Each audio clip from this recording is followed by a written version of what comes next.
Good morning students. तो आज हम स्टार्ट करने वाले हैं हमारे कूलॉम्स लॉ के आगे के पोर्शन को। आज हम पढ़ेंगे अध्यारोपण का सिद्धांत। क्या पढ़ेंगे? अध्यारोपण का सिद्धांत। ठीक है भाई।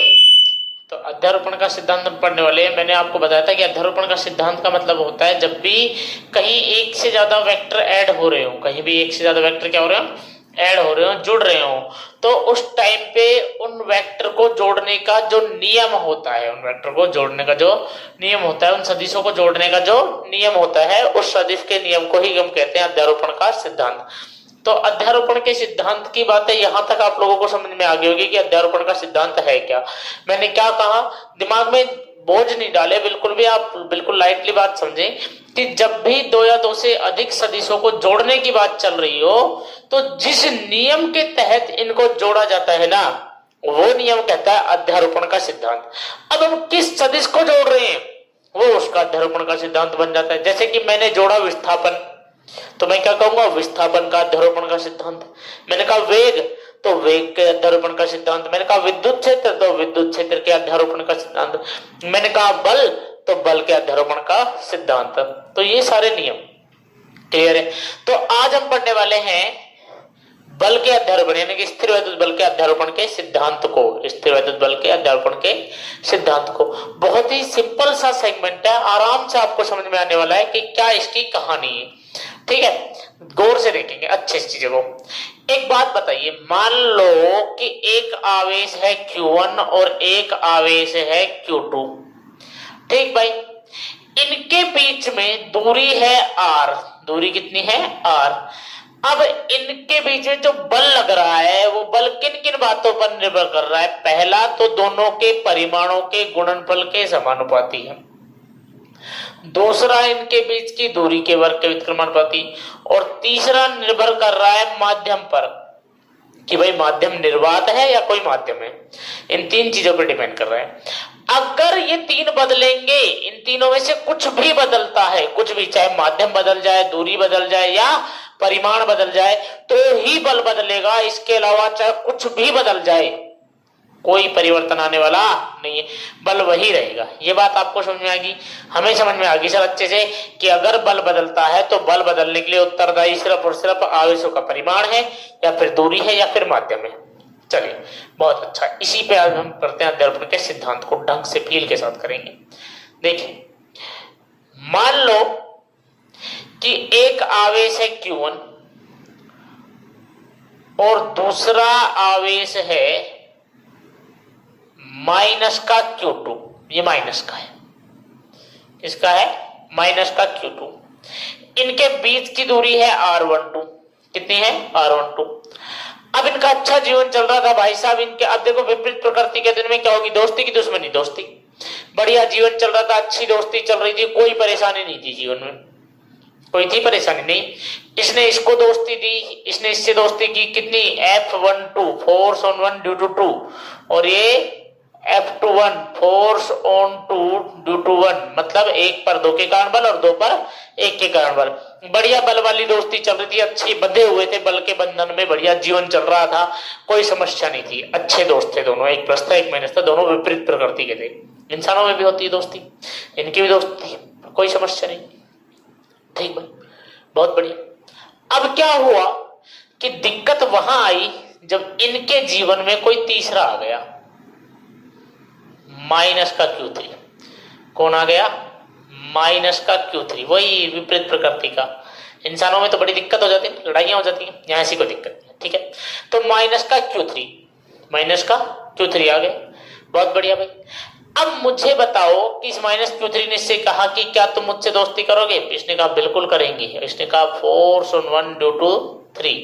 इसने कहा मैं भी करूंगा, और force on three due to one. इस तरह से इनके बीच में दोस्ती होगी, होगी, कोई दिक्कत नहीं। अब मुझे बताइए कि इस तीसरे आवेश के आने की वजह से क्या इन दोनों आवेशों की दोस्ती यानी कि इनके बीच में बल पर कोई प्रभाव पड़ा? अब कई लोगों के दिमाग में आएगा सर बिल्कुल पड़ा है भाई, इंसान नहीं है ये आवेश है, कोई प्रभाव नहीं पड़ा। क्यों नहीं पड़ा? क्या इन Q1 और Q2 का परिमाण बदला? क्या Q1 Q2 का परिमाण बदला? आप कहोगे नहीं। क्या दूरी बदली R12? नहीं। क्या माध्यम बदला? नहीं। तीनों में से कुछ भी नहीं बदला तो बल भी नहीं बदलने वाला, तो बल भी नहीं बदलने वाला। मतलब तीसरा आवेश नहीं था तब भी उतना ही बल है, और तीसरा आवेश आ गया तब भी उतना ही बल है, तो बल पर कोई प्रभाव पड़ा नहीं पड़ा। तो नियम क्या कहता है? पहली बात, नियम कहता है कि किन्हीं दो स्थिर बिंदु आवेशों के मध्य, किन्हीं दो स्थिर बिंदु आवेशों के मध्य लगने वाला स्थिर वैद्युत बल, लगने वाला स्थिर वैद्युत बल तीसरे आवेश की उपस्थिति और अनुपस्थिति से प्रभावित नहीं होता, उपस्थिति और अनुपस्थिति से प्रभावित नहीं होता। बात समझ में आई कि नहीं आई? कि फोर्स बिटवीन किन्हीं दो आवेशों के मध्य लगने वाला स्थिर वैद्युत बल तीसरे आवेश की उपस्थिति एवं अनुपस्थिति से प्रभावित नहीं होता, या अन्य आवेशों की उपस्थिति और अनुपस्थिति से प्रभावित नहीं होता। क्यों नहीं होता? क्योंकि भाई तीसरा आवेश आने पर दोनों आवेशों के ना तो परिमाण में फर्क आने वाला, ना उनके बीच की दूरी में फर्क आने वाला, और ना ही भैया क्या माध्यम में फर्क आने वाला।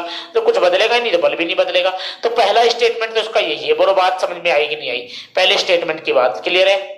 बहुत अच्छा। अगर समझ में आया तो लाइक कर देना वीडियो को भाई, बढ़िया मस्त तरीके से मैं समझ जाऊंगा, तुम्हें समझ आया तो चीज बात क्लियर है यहां तक मेरी कि भैया किन्हीं दो आवेशों के मध्य लगने वाला स्थिर वैद्युत बल तीसरे आवेश की उपस्थिति और अनुपस्थिति से बिल्कुल भी प्रभावित नहीं होता है। अच्छा, लेकिन एक बात बता, अगर मैं सिर्फ इस Q1 की बात करूं तो पहले Q1 की दोस्ती सिर्फ F12 थी कि नहीं थी? बोलो थी कि नहीं थी? लेकिन अब इसकी एक और दोस्ती F13 होगी कि नहीं होगी? और ये दोस्ती क्या है? ये बल है। अरे क्या है? बल है। तो आप ध्यान से देखोगे तो भाई ये बल तो सदिश होते हैं। कैसे होते हैं? सदिश। अब मैं कहूं कि इसका नेट बल निकालो, क्या निकालो? नेट बल। तो भाई कुल बल इसका कितना होगा? पहले एक ही था, अब कितने हो गए? दो। तो कुल बल क्या करना पड़ेगा सर? आप कहोगे कि जोड़ दो सर। क्या कर दे? जोड़ने पर जोड़ दें। अगर हम जोड़ देंगे तो आंसर आ जाएगा बिल्कुल। लेकिन याद आया कि ये तो सदिश है, ये तो क्या है? सदिश। तो सदिश को ऐसे नहीं जोड़ सकते, इसको जोड़ सकते कैसे? सदिश के नियम से, सदिश योग के नियम से। अरे किससे? सदिश योग के नियम से जोड़ा जा सकता है। सदिश योग का नियम कौन कौन सा था? याद है? त्रिभुज का नियम, चतुर्भुज का नियम, याद है कि नहीं है? त्रिभुज का नियम और चतुर्भुज का नियम। तो इन नियम से जोड़ सकते हैं, ऐसे नहीं जोड़ सकते। याद है कि जब दो सदिश होते थे, मान लो एक सदिश F1 है, दूसरा सदिश F2 है, थीटा कोण पर काम कर रहे हैं, तो इनका जो परिणामी होता था वो क्या आता था? अंडर रूट ऑफ F1 का स्क्वायर प्लस F2 का square plus 2F1 F2 cos theta. बिल्कुल सही बात है।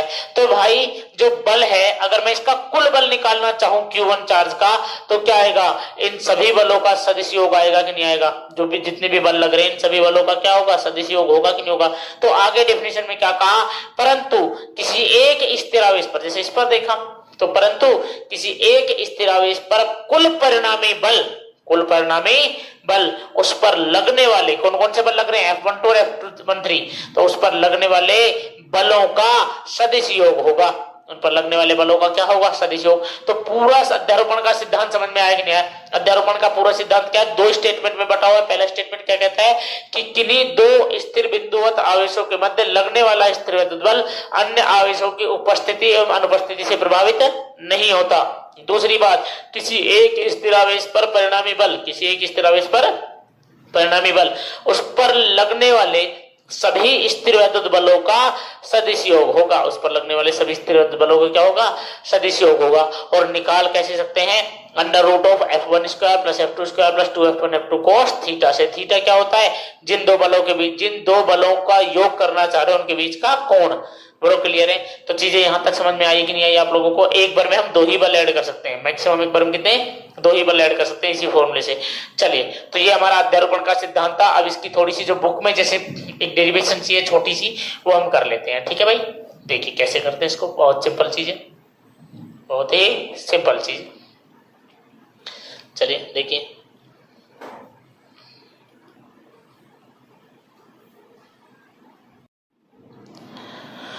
तो हम पढ़ने वाले थे चार्ज सिस्टम के बारे में, और हम चार्ज सिस्टम में हम क्या पढ़ रहे थे? सुपरपोजिशन थ्योरम, यानी कि अध्यारोपण का सिद्धांत पढ़ रहे थे। सुपरपोजिशन थ्योरम यानी कि क्या पढ़ रहे थे? अध्यारोपण का सिद्धांत अब पढ़ रहे थे।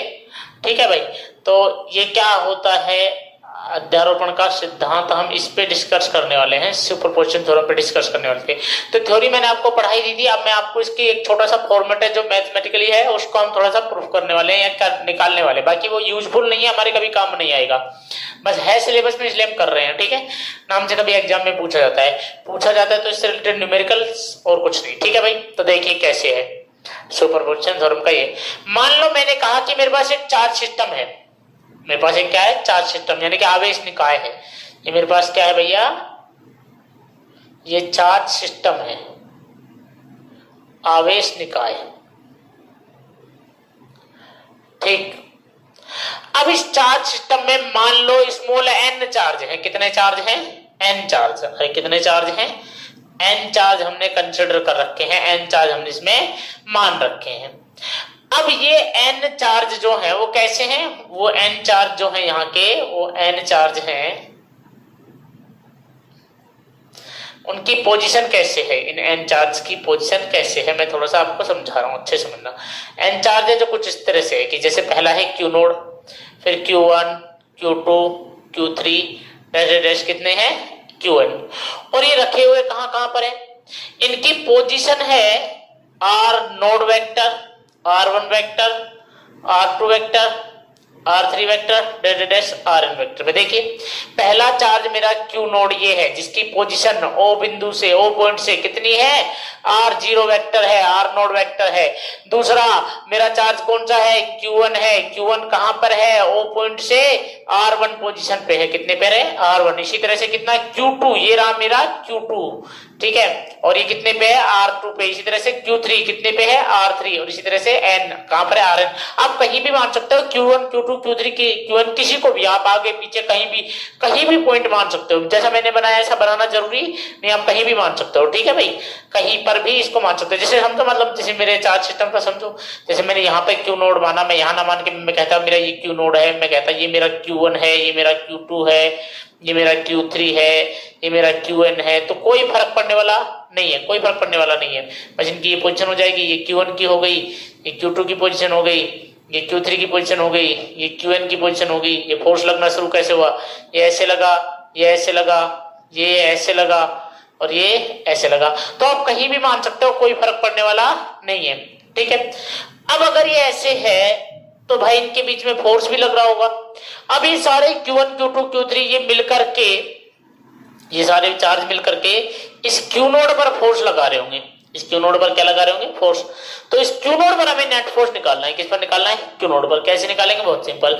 तो देखिए सबसे पहले मैं बात करता हूं कि भाई अगर बात ऐसी है, मान लो ये सब मिलकर के फोर्स लगा रहे हैं, तो F नोड पर नेट फोर्स कितना हो रहा होगा। देखो सबसे पहले क्या Q1 ने फोर्स लगाया होगा, तो होगा F नोड ऑन 1, F01, बोलो क्लियर है, force on 0 due to 1, plus क्या होगा 0 पर और कौन लगाएगा, 2, और कौन लगाएगा 0 पर 3, और कौन लगाएगा। इसी तरह से अगर मैं आगे तक जाता रहूं तो F0n वेक्टर होगा कि नहीं होगा, बोलो क्लियर है। मैंने कल ही लिखना सिखाया था, याद है ना, कि यहाँ पर क्या आता था अंतिम, और यहाँ पर क्या आता था प्रारंभिक। यहाँ पर मतलब फाइनल पॉइंट, और यहाँ पर कौन इनिशियल पॉइंट है, कौन फोर्स लगाना शुरू कर रहा है, कहां पर जाकर के लग रहा है। तो 0 पर फोर्स देख रहे हैं, और कौन लगा रहे हैं, 1 2 3 4, बोलो क्लियर है, 1 2 3 n, बोलो क्लियर, यहां तक चलिए। तो अब हमें यहाँ नेट फोर्स देखो, अब लग कैसे रहे हैं। देखो सबसे पहले Q1 ने फोर्स लगाया Q नोड पर, तो याद करो कूलम का नियम क्या कहता था कि अलोंग टू लाइन जॉइनिंग होगा, यानी कि मिलाने वाली रेखा के अनुदिश होगा दोनों आवेशों को। तो ये चार्ज कौन सी रेखा पे मिल रहे हैं, इस वाली पे, तो फोर्स किधर लगा, इधर, बोलो क्लियर है, F01। इसी तरह से Q2 चार्ज की बात करो तो ये और ये इस चार्ज को कौन सी लाइन मिला रही है, यही तो लाइन मिला रही है, तो फोर्स ये रहा। उस तरह से Q3 की बात करें तो ये लाइन मिला रही थी, तो फोर्स ये रहा F03, और N से ये वाली लाइन मिला रही थी तो F0n हो गया। बोलो क्लियर है यहाँ तक कोई परेशानी, ठीक है भाई, बहुत अच्छे से समझ में आ गया सर, कोई टेंशन वाली बात नहीं है। तो अब भाई मुझे बताओ कि F01 वेक्टर क्या होगा, मुझे बताओ। सर हमें पता है कि Q1 Q nought upon distance कितनी, R01 मोड का स्क्वायर, यही तो होता था कि Q upon R square, into कितना यूनिट वेक्टर है इसलिए R01 cap, R01 one cap. कल कूलम सदिश नियम पढ़ाया था ना मैंने आप लोगों को, तो उसमें यही तो लिखते थे R01 कैप। इसी तरह से बात करूं F02 वेक्टर की, तो क्या हो जाएगा मुझे बता दीजिए। K कौन लगा रहा है, Q2 किस पर लगा रहा है, Q नोड पर, तो दूरी कितनी आ जाएगी R0 की, कहां से, 2 से, इसका स्क्वायर, क्योंकि K के अपॉन क्या होता है R स्क्वायर। और सदिश दिशा को प्रदर्शित करने के लिए इकाई सदिश यूनिट वेक्टर, अरे दिशा को यानी डायरेक्शन को रिप्रेजेंट करने के लिए क्या लगाएंगे, यूनिट वेक्टर। इसी तरह से मैं बात करूं F03 वेक्टर की, तो कितना होगा आप बता दो। कौन लगा रहा है, Q3 किस पर लगा रहा है, Q नोड पर। डिस्टेंस कितनी होगी R03 का होल स्क्वायर इंटू कितना R03 कैप। बोलो क्लियर है। इसी तरह से एज सेम, इसी प्रकार F0n वेक्टर कितना होगा मुझे बता दीजिए। आप कहोगे sir K QN Q0 upon mod of R0n vector का whole square into R0n cap. बहुत बढ़िया। तो नेट फोर्स कितना होगा, और नेट फोर्स कितना होगा, अगर मैं इसको इक्वेशन फर्स्ट कहता हूं तो फ्रॉम इक्वेशन फर्स्ट, किसको इक्वेशन फर्स्ट का, इस एफ नोड को, एफ नोड बराबर F01 plus F02। Equation first तो मैं सबकी वैल्यू पुट करूंगा, तो एफ नोड वेक्टर बराबर कितना आएगा, K Q1 Q nought upon R01 का whole square into R01 cap plus K Q2 Q nought upon कितना R02 वेक्टर का होल स्क्वायर इंटू कितना R02 cap plus K Q3 Q nought upon कितना R03, ये mod R03 vector के mod का square into कितना R03 cap plus data dash कितना K QN Q nought upon R0n vector का square into कितना R0n cap. तो इसी तरह से मेरा ये फोर्स आ गया, इसी तरह से मेरे पास क्या आ गया, फोर्स आ गया। ये हमारा फॉर्मेट है। तो ये हमारा क्या है भैया, लो है। बाकी ये कभी यूज आने वाला नहीं है, ये फॉर्मेट जो हमने निकाला है कभी यूज, ये सिर्फ ये बता रहा है कि भाई वेक्टर की तरह ऐड करो। ये जोड़ना कैसे, ऐड कैसे करना, ये नहीं समझा रहा, ये कहता कि ऐड करो बस। अब ऐड कैसे करते हैं वो तो सर हमने 11th में सीख लिया था कि अगर दो वेक्टर हो तो ऐड कैसे करते हैं। तो जरा मैं उस पर भी डिस्कस करूंगा, क्योंकि मुझे उम्मीद है कि बहुत सारे स्टूडेंट भूल चुके होंगे।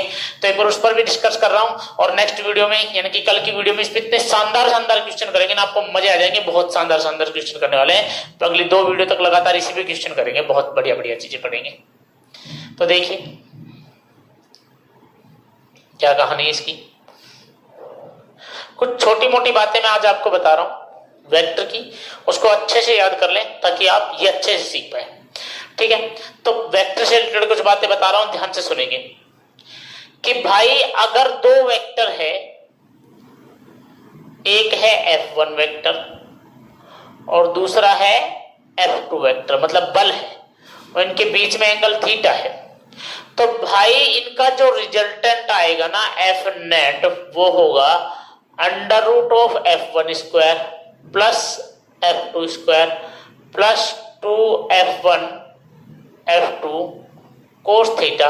और ये हमें क्या देता है, ये हमें मैग्नीट्यूड देता है F नेट का, डायरेक्शन नहीं देता, परिमाण सिर्फ क्या देता है, परिमाण देता है, दिशा नहीं देता भाई। ठीक है, अब इसमें कुछ कंडीशन है जो आपके न्यूमेरिकल्स को थोड़ा सा शॉर्ट में कर देगी, मतलब आपका समय बचा देगी। तो कंडीशन से, कंडीशन फर्स्ट आप दिमाग में बैठा ले। सबसे पहली कि अगर F1 और F2, ये मेरा F1 है और ये मेरा कितना है F2, अगर दोनों ऐसे हो तो इसका मतलब सेम डायरेक्शन में, दोनों कैसे हैं, सेम डायरेक्शन में, तो थीटा कितना होने वाला है, 0। यहाँ थीटा क्या था, F1 और F2 के बीच में एंगल था, थीटा कितने होने वाला, 0। तो थीटा अगर 0 होगा तो कोस 0 की वैल्यू कितनी होगी, 1। तो याद रखें, अगर ऐसा आपको दिख जाता है सेम डायरेक्शन में, तो आप डायरेक्ट ऐड कर देंगे, नॉर्मल तरीके से ऐड कर देंगे सीधा। जैसे मान लो ये 4 था, ये 2 था, तो कितना आएगा, 6 आएगा। ठीक है, डायरेक्ट ऐड करेंगे, कोई टेंशन नहीं, सेम डायरेक्शन में तुरंत ऐड कर दो, आपको ये फॉर्मूला लगाने की जरूरत ही नहीं है, कुछ नहीं सोचना, बस सीधा ऐड कर दो भाई, ऐड हो जाएंगे। उसके बाद कंडीशन सेकंड, अगर F1 इधर है और F2 इधर है, दोनों अपोजिट डायरेक्शन में, एंगल कितना है, 180 है। अगर इस तरह से है तो आपको क्या करना है, F नेट जो है ना वो आपको F1 माइनस क्या कर देना है F2, लेकिन इसके लिए सिचुएशन क्या है F1 इज ग्रेटर देन कितना है F2, और मान लो F2 बड़ा होता तो F2 माइनस क्या करते F1, क्योंकि क्या होता उस time F2 is greater than F1। तो जो भी बड़ा हो उसमें छोटे को क्या कर दो घटा दो, अगर विपरीत दिशा में, अगर कैसी दिशा में विपरीत में। कंडीशन थर्ड देख लीजिए, कंडीशन थर्ड समझ लीजिए। कंडीशन थर्ड क्या कहती है कि अगर F1 और F2 के बीच में एंगल 90 है, कितना है 90, तो F नेट जो होगा ना आपको बिना सोचे समझे पाइथागोरस प्रमेय लगा देनी है, F1 square plus F2 square, F1 square plus कितना F2 स्क्वायर। बोलो क्लियर? अरे क्लियर है कि नहीं है? यहां तक कोई परेशानी?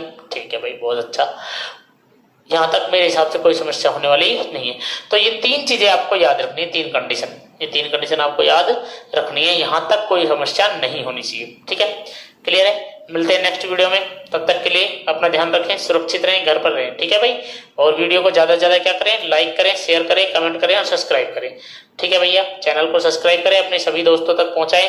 जितने भी स्टूडेंट जो कहीं भी पढ़ रहे हो, आपके फ्रेंड हो, आपके फ्रेंड के फ्रेंड हो, उन्हें आप वीडियो शेयर करें, उन्हें आप लिंक में ऐड करें, उन्हें आप ज्वाइन करने के लिए कहें। ठीक है भैया, ज्यादा से ज्यादा स्टूडेंट एजुकेशन का क्या ले सकें, प्रॉफिट ले सकें, मेरा यही उद्देश्य है। ठीक है।